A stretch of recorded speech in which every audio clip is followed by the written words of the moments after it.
안녕하세요, 여러분. 오늘은 호질이라는 고전소설, 박지원의 고전소설을 공부해 보도록 하겠습니다. 모두 받은 프린트 준비해 주세요. 자, 우리가 그동안 고전시가 그리고 현대시, 현대소설까지는 배웠는데 고전소설은 첫 시간인 것 같네요. 그쵸? 고전이라고 하면 친구들이 무턱대고 선생님 저는 고전은 어려워요. 고전은 못하겠어요. 라고 마음속에 좀 거부감을 가지고 어려워하는 친구들도 많은 것 같아요. 들어보면. 그런데 오히려 여러분들 현대소설은 읽기는 쉽지만 그 의미나 표현 이런 것들이 굉장히 다양한데 고전소설은 주제나 인물 설정 이런 것들이 많이 공부하다 보면 굉장히 비슷비슷해요. 그래서 오히려 어, 어떤 내가 이 고전소설을 어떻게 읽고 이해하는지만 파악하면 현대소설보다 더 쉽고 좀 더 간편하게 간단하게 조금 더 용이하게 풀어낼 수 있는 그런 부분이기도 합니다. 그래서 우리가 첫 시간이기도 하니 고전소설이라는 우리가 부분에서 알아야 될 것들 간단하게 특징을 정리하고 본소설로 들어가 보도록 하겠습니다. 먼저 고전소설의 주제는요, 여러분. 보통 권선징악인 경우가 많습니다. 그래서 인물의 어떤 성격들도 다양하거나 이런 느낌보다는 조금 전형적인 인물들이 많아요. 그리고 착한 인물들은 마지막에 보상을 받고 악한 인물들은 벌을 받고 이런 주제들이 보통 많이 있습니다. 그리고 고전소설은 거의 다 전지적 작가 시점이다. 그래서 전지전능한 작가가 서술자로서 모든 것들을 알고 설명해 준다. 그러니까 모든 것을 설명해주는 이제 서술자가 존재하고, 그리고 모든 것을 알고 있다 보니까 이 서술자가 작품에 개입하고 평가하는 그런 부분들도 나타나기도 할 만큼 전지적 작가 시점이 거의 모든 소설에서 나타납니다. 그리고 전기적이다 하는 말 혹시 들어보셨나요?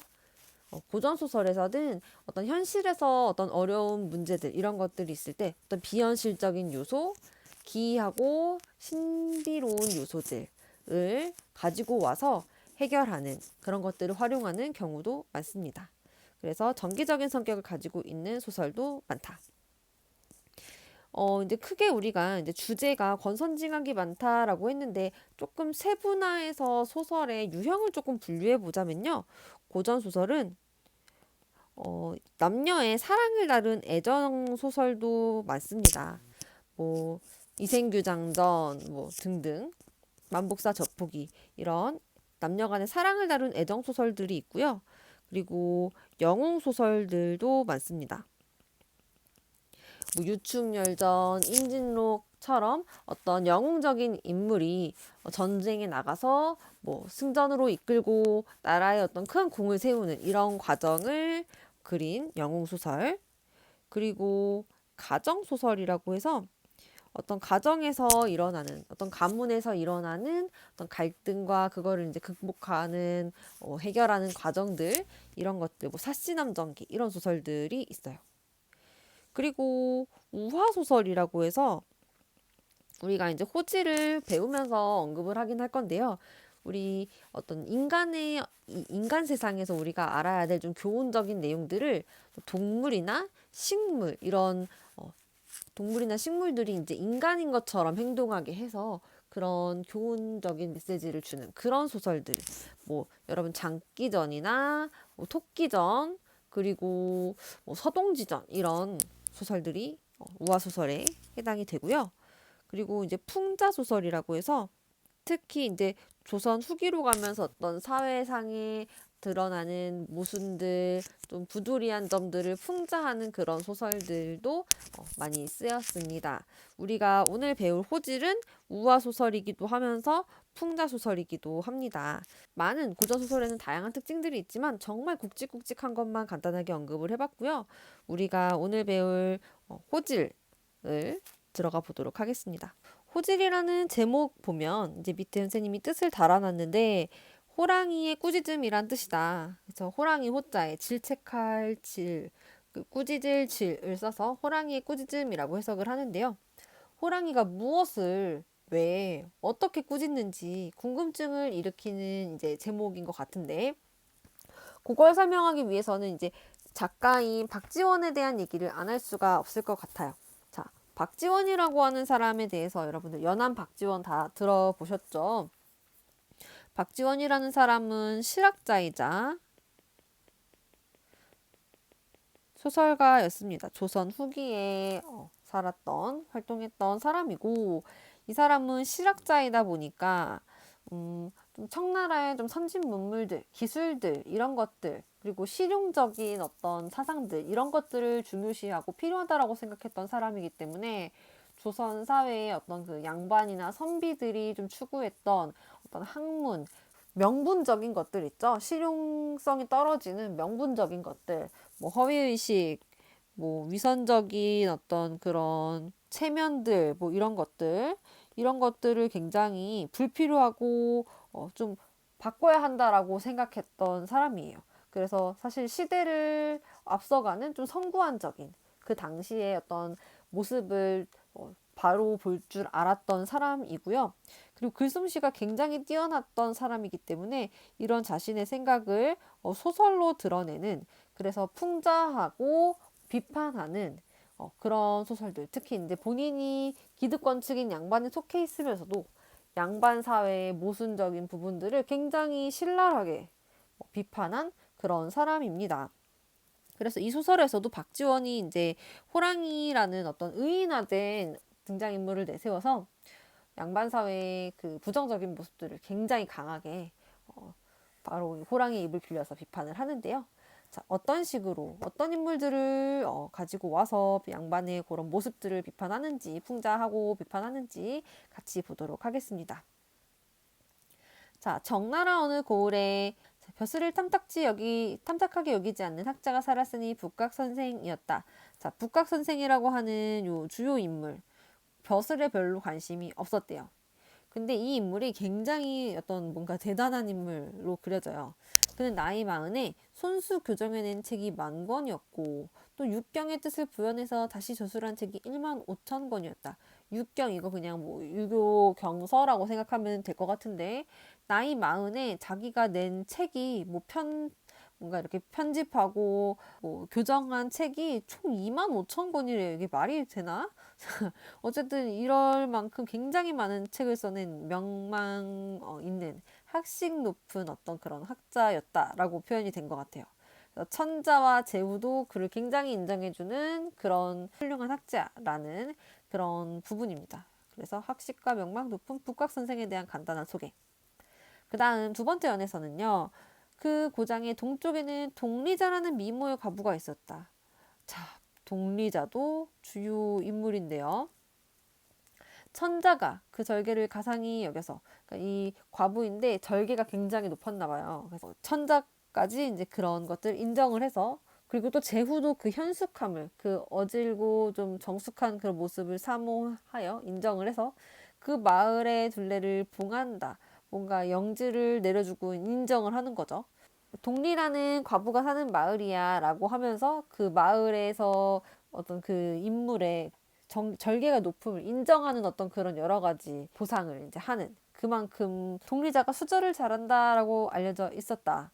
그런데 실은 스라의 아들이 저마다 5 아들이 성을 달리하고 있었다. 자, 굉장히 알려진 것과는 다른 그런 인물인가 봐요. 여기서의 중요한 점은 수절을 해야 잘하는 거고 안 하면 못하는 거야. 이 포인트가 아니고 그렇게 알려주고 그런 척하면서 그걸 드러내면서 살았는데 사실은 그 내면은 그게 아니다라는 점이 포인트인 거예요. 그래서 이 부분을 보면은 동리자라고 하는 그 인물이 겉으로 드러난 것과는 속이 달라라는 위선적인 모습을 이제 인물 설명에서 바로 표현을 해 준 것 같아요. 자, 어느 날 밤 그 동리자의 5 아들들이 얘기하기를 자, 강 건너 마을에서 닭이 울고 강저편 하늘에 샛별이 반짝이는데 이 말 뭐예요? 밤이 굉장히 깊었단 얘기죠. 새벽, 밤, 완전 늦은 시각인데 방 안에서 흘러나오는 말소리는 어찌도 그리 북곽 선생의 목청을 닮았을까. 방에서 지금 북곽 선생과 같은 외간 남자의 목소리가 흘러나옵니다. 어쨌든 그러면서 다섯 놈이 막 문틈으로 들여다보았더니 동리자가 북곽 선생에게 말합니다. 오랫동안 선생님의 덕을 사모했사온데 오늘 밤은 선생님 글 읽는 소리를 듣고자 하옵니다. 아니 이 야심한 시각에 굳이 그쵸? 라고 간청하며 북각 선생은 옷깃을 바로잡고 점잖게 앉아서 시를 읊는 것이 아닌가. 자, 이 야심한 시각에 남녀가 만나서 웬 시란 말이야. 그쵸? 뭔가 이게 정말 순수한 어떤 목적이었을까 의심이 심히 되고요. 또 그 뭐 미만 5천 권의 책을 펴낼 만큼의 그 명망 높은 북각 선생이 시를 한 수 지어보겠다는데 또 집중해서 어떤 내용인지 한번 보도록 합시다.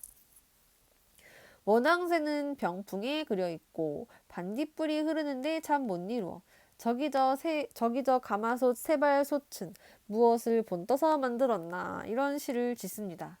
여러분 어떤가요? 훌륭한가요? 제가 봤을 때는 별로 그렇지 않은 것 같아요.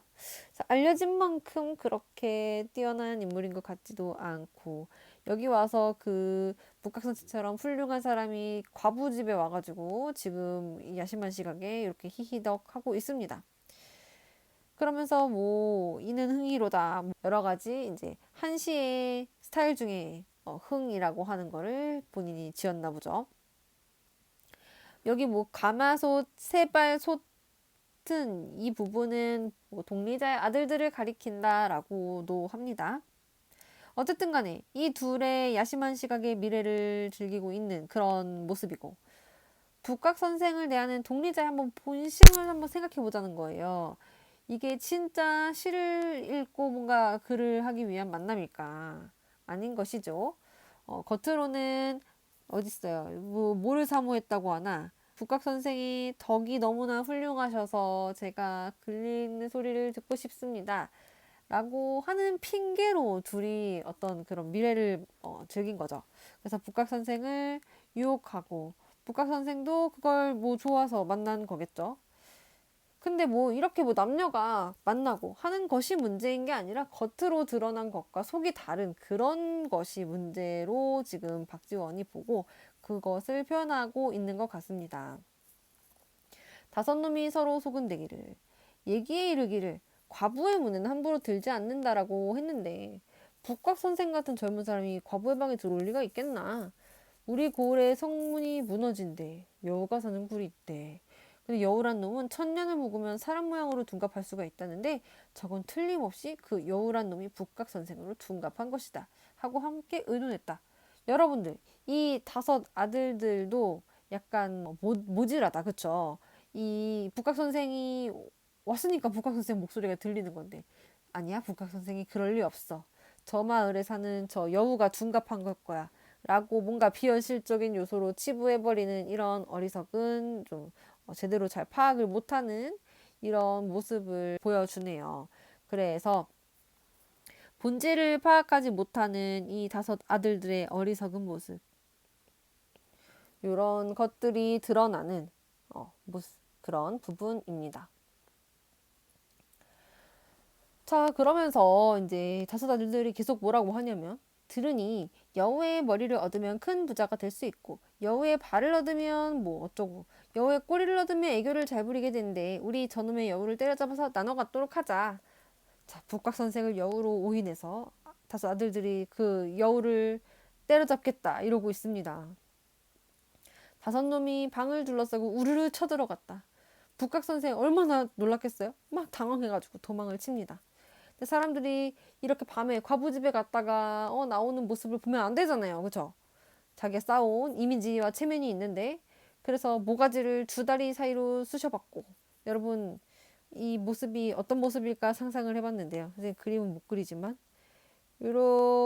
요렇게 발이 요렇게 있고 여기가 엉덩이면은 요렇게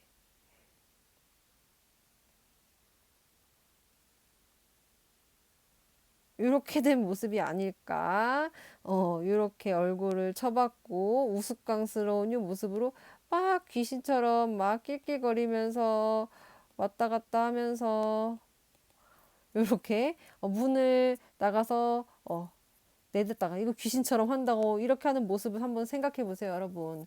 굉장히 황당하고, 그쵸? 이 들켜가지고 기껏 한다는 짓이 그 명망 높은 학자라는 사람이 이렇게 얼굴 이렇게 받고 그런 모양새로 말이에요. 막 낄낄거리면서 춤추면서 돌아다니다가 도망을 가는 그 모습이 얼마나 웃겨요. 그리고 얼마나 이 위에서 깔아놨던 그 건야 이거를 한 방에 추락시키면서 굉장히 희화하고 있잖아요. 그쵸? 그래서 요 부분 사람들이 알아볼까봐 이렇게 우스꽝스러운 모습을 보여주는 부분, 이것은 그 북각 선생의 그 우스꽝스러운 행동을 희화화해서 이 인물을 굉장히 강하게 풍자하는 그런 부분인 거를 우리가 알 수가 있는 것 같아요. 그쵸? 그래서 정체를 들키지 않으려는 북각 선생의 우스꽝스러운 행동.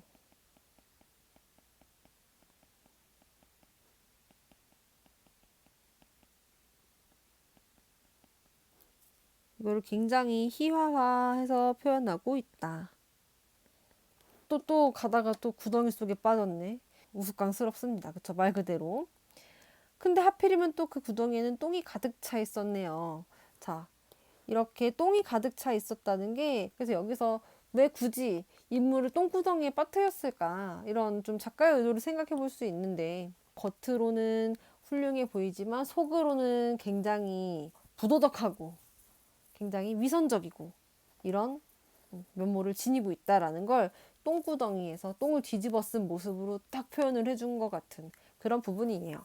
그래서 허위와 위선으로 가득한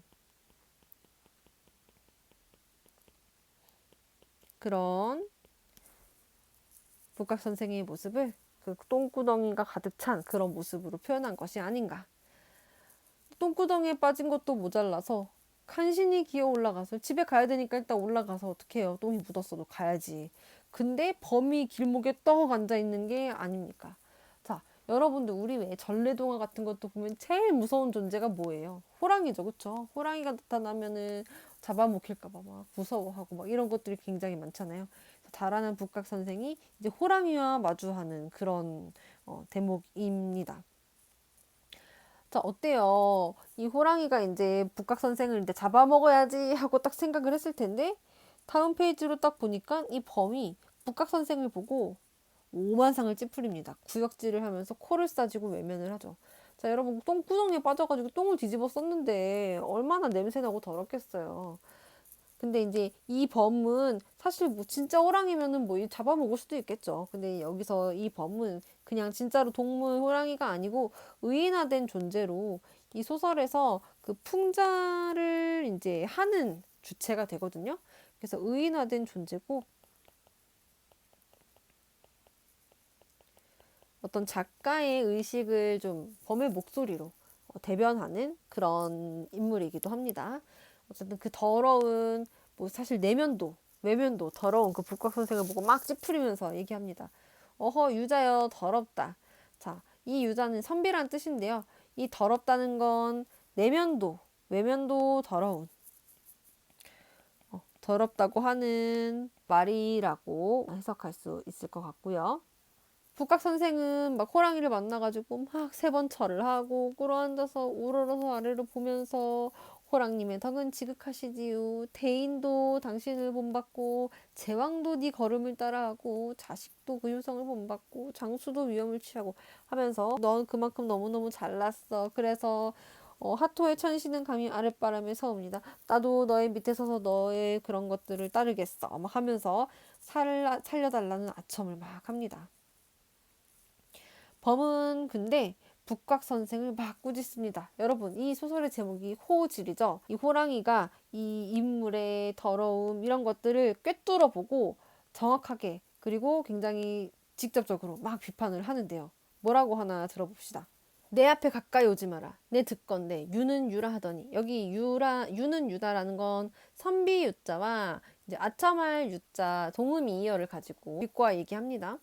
네가 평소에 천하의 악명을 죄다 나에게 덮어 씌우더니 이제 사정이 급해지자 면전에서 아첨을 떠느냐. 이거 그거 누가 고지 듣겠느냐.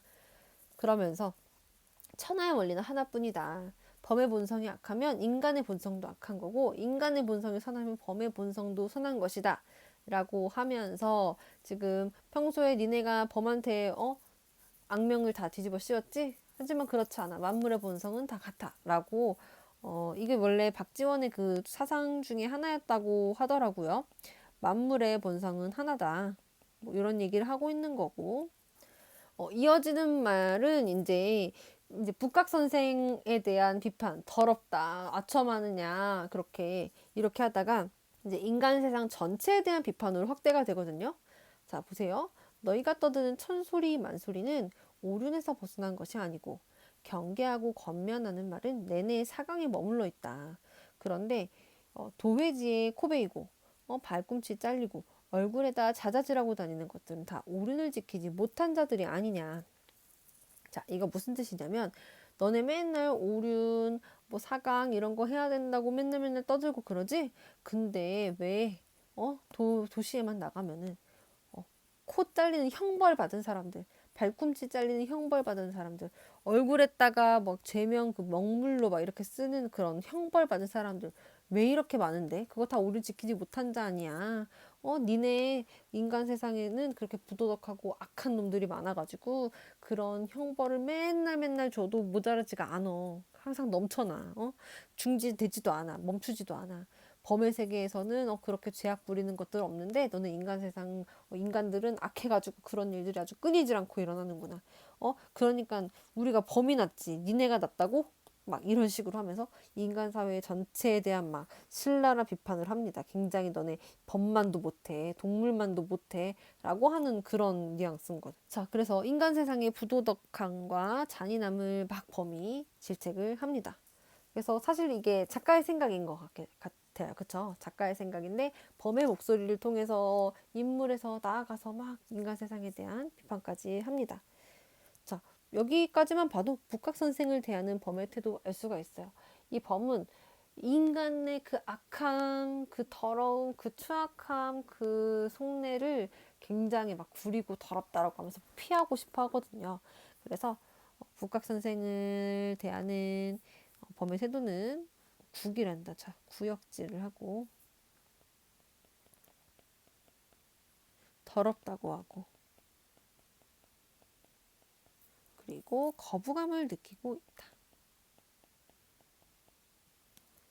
그래서 이렇게 양반의 선비의 위선적인 모습을 피하고 더럽다라고 여기는 것들을 범을 통해서 보여주고 있습니다. 자, 이어서 계속 비슷한 얘기를 합니다.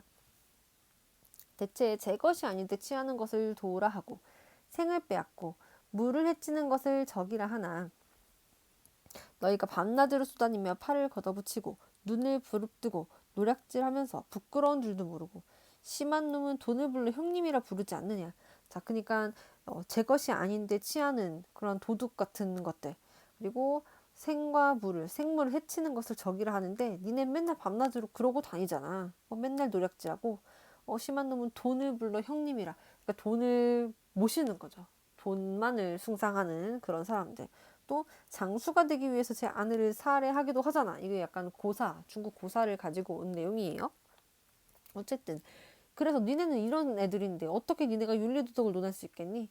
너네 심지어서 메뚜기 먹이도 뺏어 먹고 누에고치 그거 빼가지고 또 옷도 빼앗아 입고 벌 막아가지고 꿀도 빼앗아 가잖아.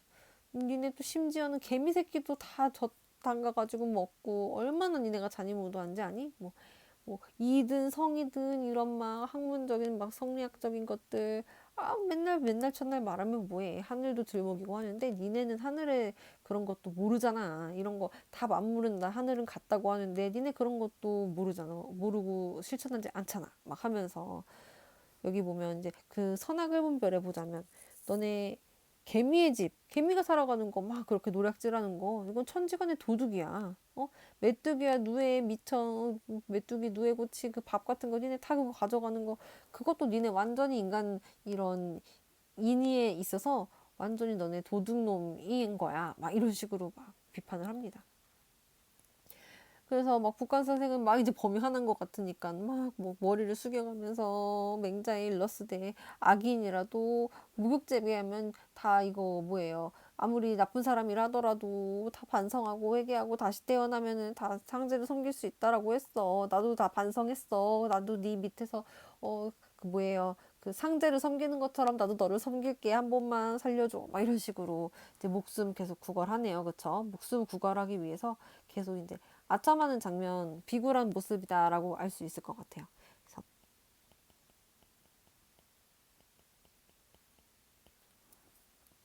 이렇게 막 숨을 죽이고 범이 뭐라고 하나 기다렸는데 뭐 없는 거예요. 아무 인기척이 동정이 없어요. 그래서 아이고야 이거 뭐지 하고 막 절하다가 머리를 들어봤더니 이미 먼동이 트고 범은 온데간데 없었습니다. 호랑이한테 왕창 깨졌죠. 잡아먹힐 뻔했다가 간신히 어떻게 살았어. 너무 더러워서 살았어. 그쵸? 그때 마침 새벽 일찍 밭을 갈러 나온 농부가 있었다. 여러분, 지금 북각 선생은 밤늦은 시간에 독리자랑 미래하다가 이렇게 똥구덩이 빠져가지고 지금 밤을 꼴딱 이렇게 세웠는데 양반이며 학자인 이 사람은 이러고 있는데 이 사람이 다스려야 할 오히려 백성이 더 성실하고 근면한 모습으로 자기의 할 일을 하려고 아침 일찍 일어난 그런 모습을 보여주고 있잖아요. 그래서 오히려 너네가 그렇게 무시하고 뭐 아래다라고 하는 평민보다도 니네는 못해 그런 좀 대조적인 모습을 이 만나는 장면에서도 우리가 알 수 있는 것 같은데요. 자, 근면하고 성실한 어떤 백성들의 모습을 통해서 그런 선비 양반들 그런 부도덕하고 체면만 살리고 아무것도 뭐 하는 거 없는 그런 모습을 더 강조해서 비판하는 효과가 나타날 수 있을 것 같아요. 근면 성실한 모습. 자, 뭐 농부가 물어봅니다. 선생님, 이른 새벽에 들판에서 무슨 기도 드리고 계십니까? 북각 선생이 말합니다. 성현의 말씀에 하늘이 높다 해도 머리를 아니 굽힐 수 없고 땅이 두껍다 해도 조심스럽게 딛지 않을 수 없다 이랬으면서 자기 내가 다 뜻이 있어가지고 이렇게 하는 거야 라고 또 아까 반성했다고 했으면서 또 막 허세를 부리면서 그 농부 앞에서는 막 그런 식으로 얘기를 하면서 마무리가 됩니다. 자, 여러분 왜 이제 호질인 줄 아시겠죠? 자, 프린트 다음 장으로 가서 마저 작품 정리 채워볼게요. 이 박지원의 소설은요, 다 한문 소설입니다. 한문 소설이고요.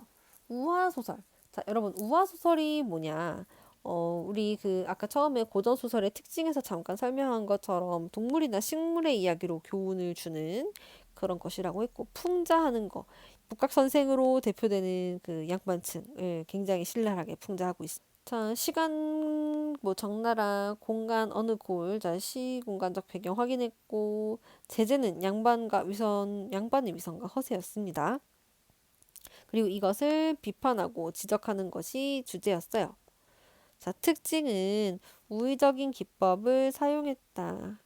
자, 여러분들 우의적인 기법이랑 우화적이라는 말이 둘 다 나오고 있는데 차이를 밑에서 간단하게 설명할게요. 크게 다르지 않거든요. 어쨌든 우의적인 기법을 활용해서 이제 범이라고 하는 동물을 활용함으로써 우의적인 기법을 활용해서 인간 세상에서의 일인데 그 동물을 가지고 와서 표현한 것들 이런 것들을 우의적이다라고 볼 수 있어요. 자, 부정적 인물의 행위를요 굉장히 우스꽝스럽게 희화화해서 웃음으로 웃기게끔 표현해서 그 부정적인 측면을 드러내고 있었고 실학사상을 바탕으로 그런 허위허식 같은 것들을 비판하고 있다. 요 8단 전개 위기 절정 결말을 읽어서 여러분들 확인해 보시면 되고 작품 정리 빈칸 채워봅시다. 호질은 북각 선생과 동리자의 이중적인 행동을 의인화된 범을 통해 직접적으로 비판한다. 당시 양반 계층의 부패한 도덕관념, 위선적 삶, 그래서 짐승만도 못한 너네 호랑이보다 못해, 뭐보다 못해 이런 얘기했죠. 그런 인간의 부도덕성을 풍자한 작품이다. 작가는 명망 높은 유학자로 존경받는 북곽 선생과 연료로 추앙받는 동리자의 표리부동하고 위선적인 행동을 통해 사대부 계층의 부패한 도덕성을 신랄하게 비판한다. 범 앞에서 보이는 북각 선생의 비굴한 막 목숨을 구걸하는 비굴한 행동. 그리고 범이 사라지고 난 뒤에 농부 앞에서 보이는 위선적인 모습을 통해 끝까지 허세를 버리지 못하는 이중성도 비판합니다. 앞에서는 그렇게 아첨해놓고 자기보다 어떤 약한 아랫사람이 나타나니까 막 허세를 부렸죠. 이런 것은 이제 범이라고 하는 인물을 통해서 그런 사대부의 관념성과 부도덕을 비판한 그런 작가 정신을 드러내는 어떤 그런 장치다. 핵심 내용 여러분들 무얼 풍자하는지 잘 확인하셨죠? 북각 선생은 이름 높은 유학자인데 실은 굉장히 뭔가 과부의 집에 들락거리고 이씨 뭐 잘 쓰는 것 같지도 않고 이렇게 위선적인 인물입니다. 막 비굴하게 아첨하고 동리자도 말 그대로 연료를 알려줬지만 실은 다섯 아들의 성이 다르다. 그래서 위선적이며 부도덕한 당대의 지배 계층을 가장 일단 드러내서 풍자하고 있습니다. 그런데 호질의 풍자 대상은 여기서 끝이 아니에요. 주된 풍자 대상은 북각선생과 동리자가 맞죠. 근데 이들의 어떤 위선적인 모습을 파악을 못하고 허상에 빠져 있는 누구들? 바로 동리자의 다섯 아들들도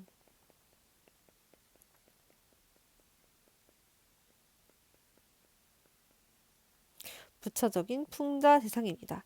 또한 범의 말을 통해서 개별적 인물에서 나아가서 인간 전체의 어떤 부도덕성으로 확대하고 있는 점도 특징이죠. 그래서 이런 점들 풍자에 관련돼서 누구를 일단 우선적으로 풍자하고 부차적인 풍자 대상들 그리고 풍자의 어떤 대상이 확대되는 모습까지 우리가 지금 정리를 했고 범의 역할 봅시다. 범은 인격화된 영물로 나옵니다. 누구의 의식을 대변해요? 바로 작가의 의식을 나타내주는 그런 인물이고 비현실적 세계의 존재입니다. 이것도 실제로 있을 수가 없는 일이다 보니까 그리고 또 풍자의 주체이다. 말 그대로 풍자하는 풍자의 주체입니다. 인물의 부도덕성을 객관적으로 보여주고 말합니다. 그쵸? 인간 사회의 본질과 모순을 꿰뚫어 보고 있고 지배계층이 위선적 속성을 폭로하고 풍자합니다. 그래서 북각선생으로 대표되는 그 부도덕한 선비층을 신랄하게 비판합니다. 여러분 호질에서 그 처음에 핵심 정리에서 우화소설이다, 우의적이다라고 하는 말이 여러 번 나왔어요.